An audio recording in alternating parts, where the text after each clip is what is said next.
Moyles is with us. We will do the full Monaghan thing in a few minutes' time, but I did we've talked about it a little bit. But I do think Derry are probably delighted with the way that game finished, that there's this outpouring of emotion afterwards. Conor McManus very quickly afterwards, this is just the first round of Ulster. In the interview that he was doing with Orla Bannon on BBC. Yeah. It's just the first round of Ulster. Yeah. But it didn't feel that way.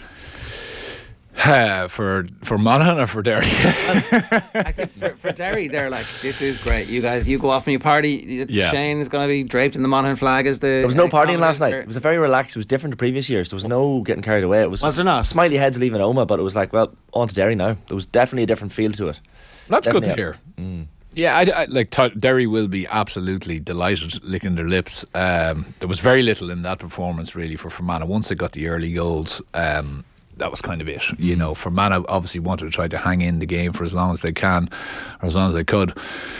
And once they opened them up, and again, it's this old adage of having people back, but actually people not really doing their job. You know, having bodies there, but actually being pulled and dragged. And Derry had the nous to be able to do that. You can actually hear on the commentary sometimes. I don't know who it was roaring. It could be Gallagher. More than likely, it was roaring.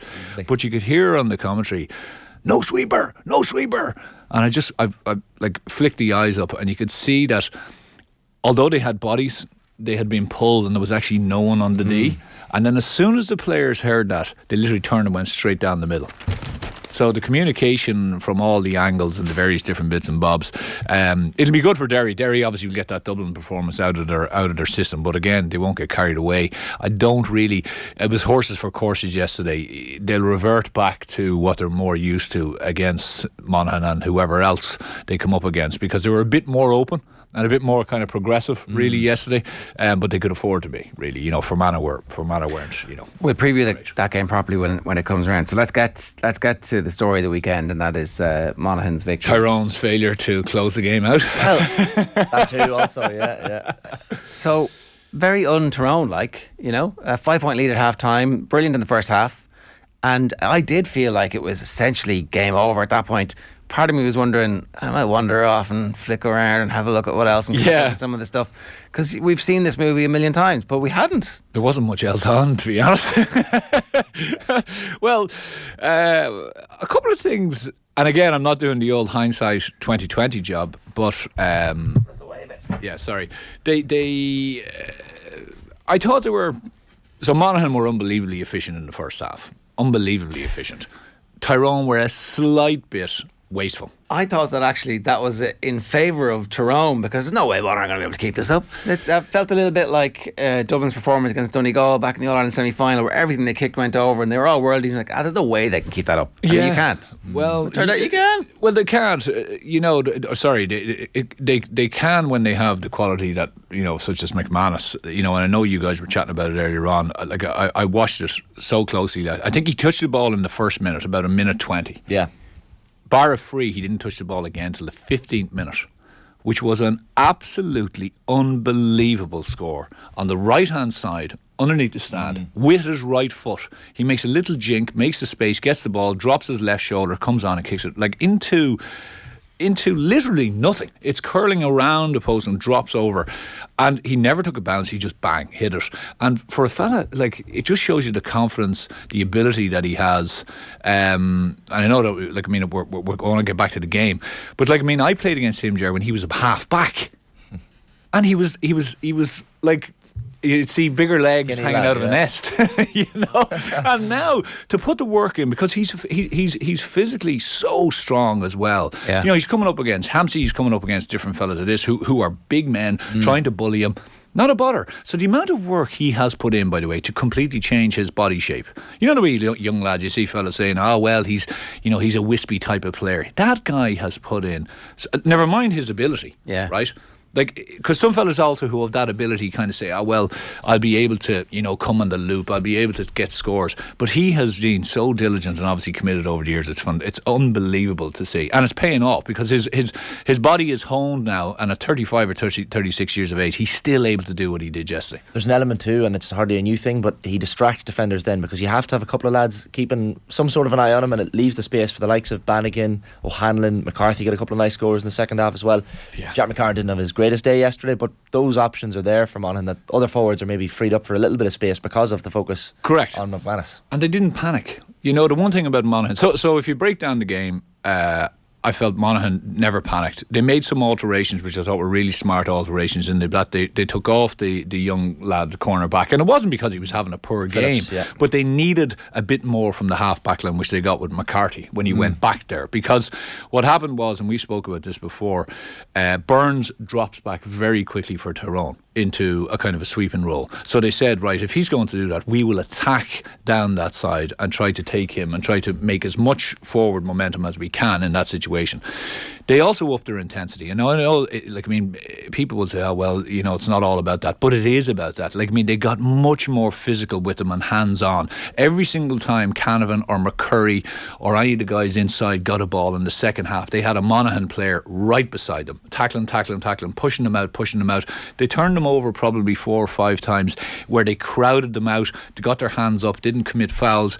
And on the far side, Tyrone gave some very soft frees. Now, I thought the referee was a bit picky in the first half. It was a great game yesterday, but there was a lot of stop-start in that first half from the referee. I thought he was being overly finicky, and he never really let the intensity increase. There was an amazing dribble that he called for Hannon. overcarrying. Yeah. I was like, I'm not really sure that was. Yeah. I think that because it was almost, he was so fast for the ref, and as a result, it felt like everything was being called, and it certainly felt like some of the frees at the end that were given where there's going to be an equaliser here, but yeah, felt a bit like that, but I suppose, yeah, so it's dropping back a bit.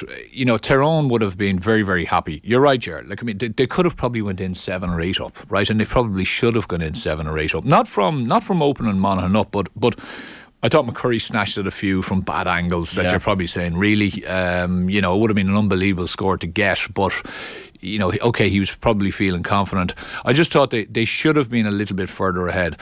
Monaghan tightened up. Monaghan got on the front foot a bit more. There was obviously a factor with the breeze. It didn't really come across that way, but there obviously yeah. What was was it a like big at the factor. thing? Why? The breeze didn't feel significant to me. Right? No.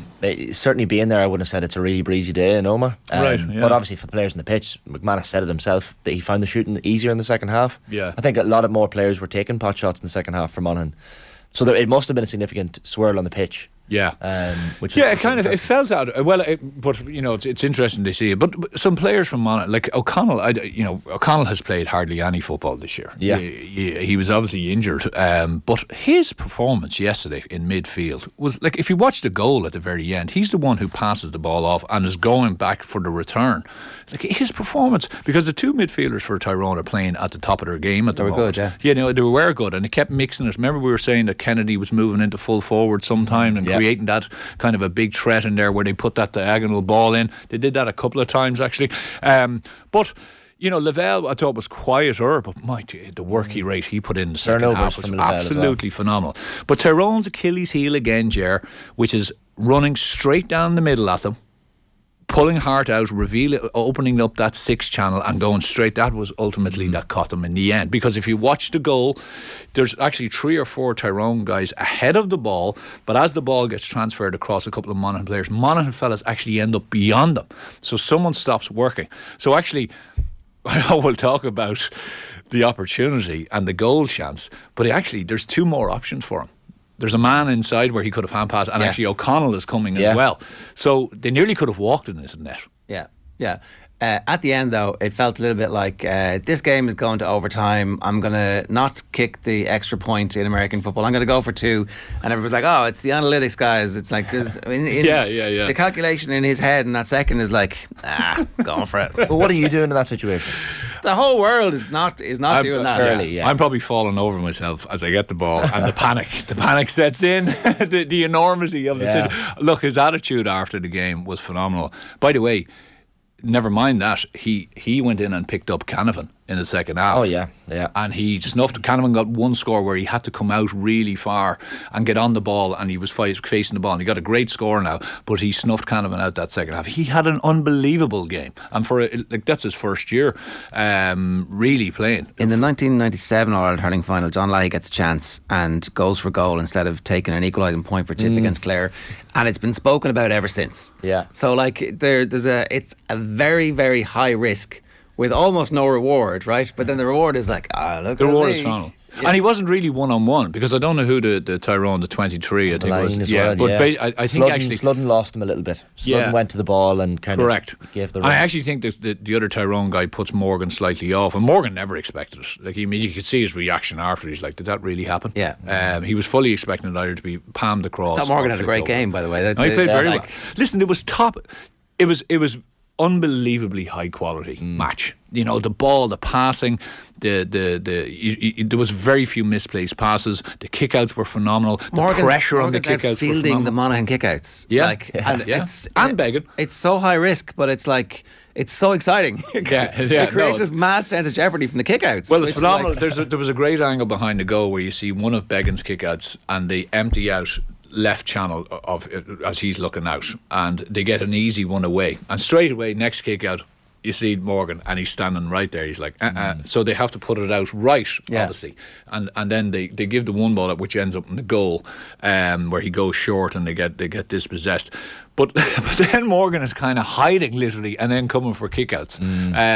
But it is high risk, high jeopardy. But it's fantastic stuff. It's funny that like Ryan O'Toole exudes such confidence after the match, but he plays with a lot of these lads at club level. So he would play with Scottstown with Beggin, Shane Carey, Conor McCarthy, Kieran Hughes, Darren Hughes, a lot of this Monaghan team. So it kind of familiarised himself with the Monaghan setup in his first year. The interesting thing that McManus said afterwards was the use of Beggin as the quarterback. It's not a new thing in Gaelic football, but that diagonal ball, particularly for the Stevie O'Hanlon goal into Carl Gallagher, who plays it off, like that sort of thing works very, very well. Well, we talked about it a few weeks ago, which is this idea of having a sweeper keeper, but not really affecting the game.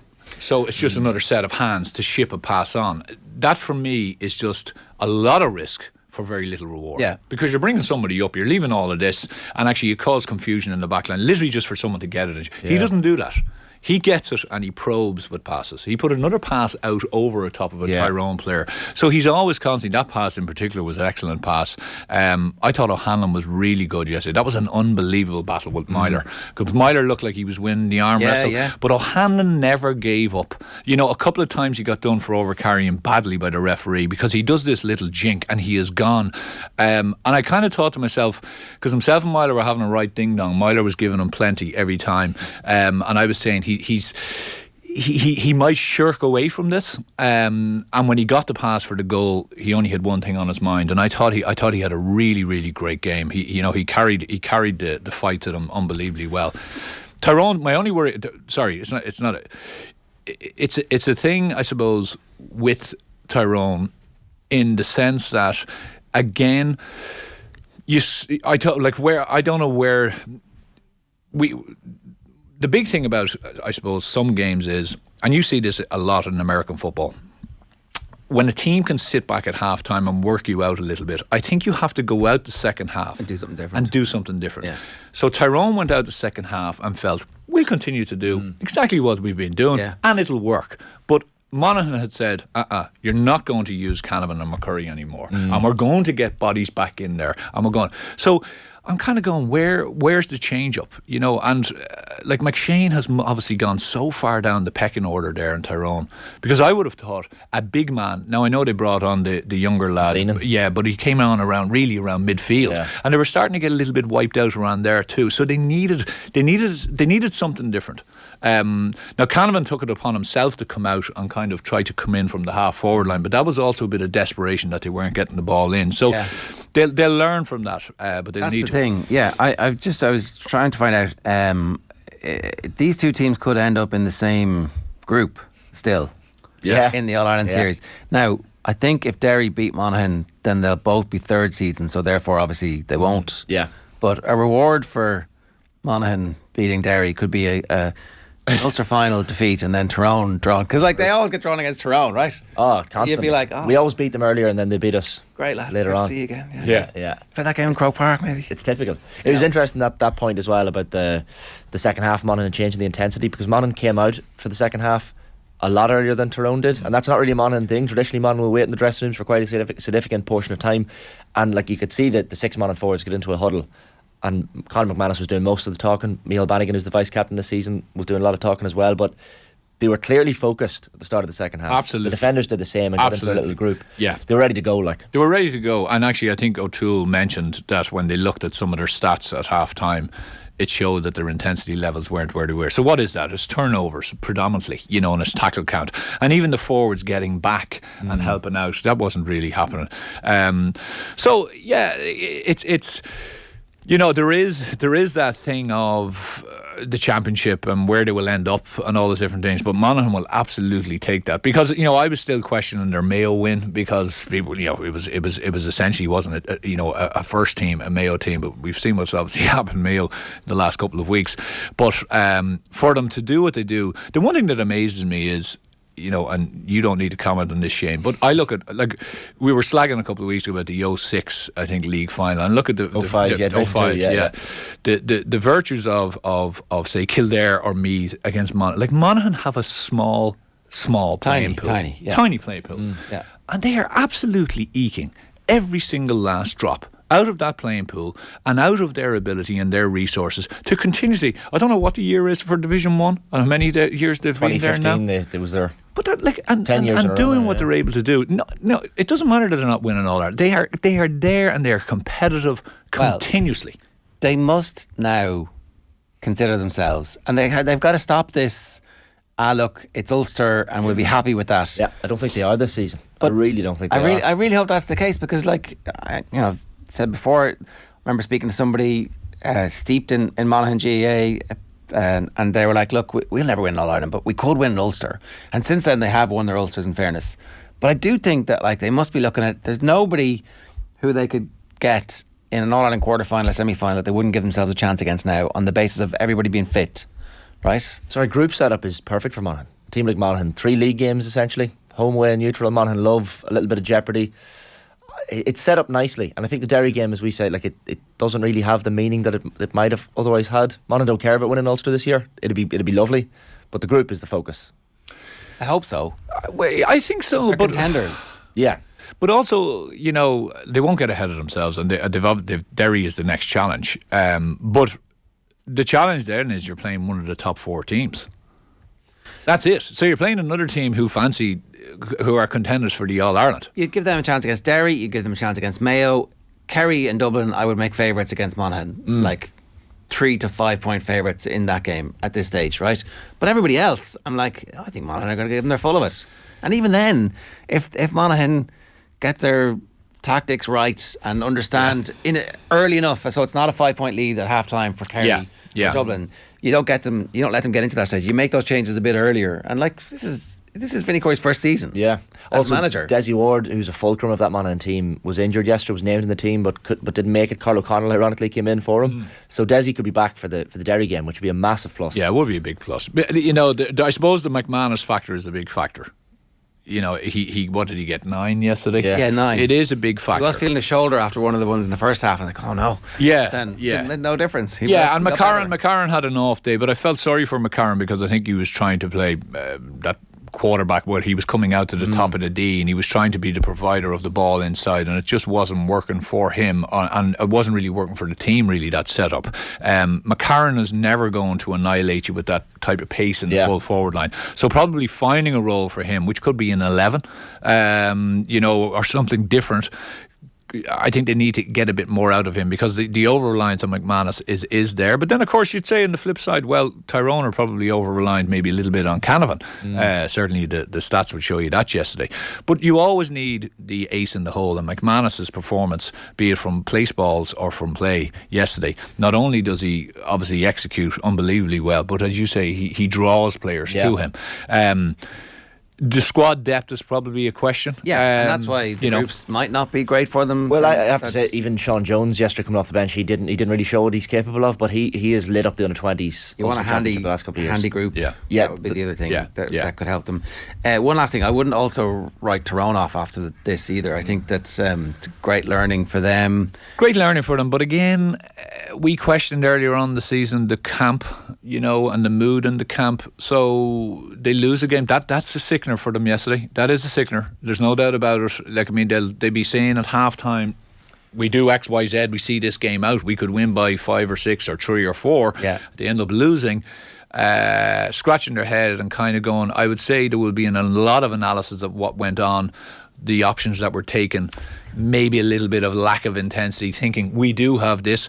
And the question mark would be, Ger, well then does it break them tighter, or does it start to show? What do they do for the next 5 weeks? Do they go back and play club? What would you advise? Club football? I reckon they will go back and play some You'd club. let them off for at least 2 weeks. You know, I think that's what you would do, and let them off and see how that goes, and let it get out of their system. They're not going to, you know, lose anything, and then you bring them in 2 or 3 weeks or 2.5 weeks before, and you say, right, we're going to learn what we need to do, and then we push on. All right, Anthony, good stuff. Thanks a million. No bother, lads.